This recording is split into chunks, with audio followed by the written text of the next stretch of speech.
नहीं लटिया था अगर खुली पार्टी होती ना फिर लटे हो खुली पार्टी दे लेती है इन्हें तो नहीं लटे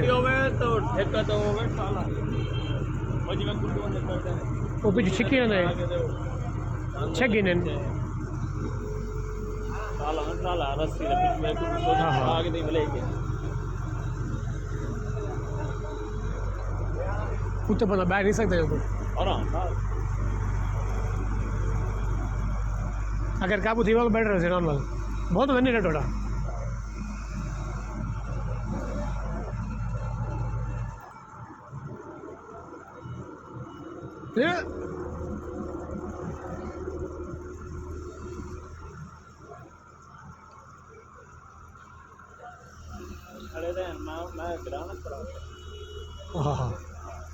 यही मतलब गालो बहुत हाथी का कोई पता नहीं आ रहा प्रेशर एक रस्सी से आसर से खड़े ने चौकी रस्सी ताकतवर नहीं मैं जुड़ी अभी चल जाते घस बनी है निकली में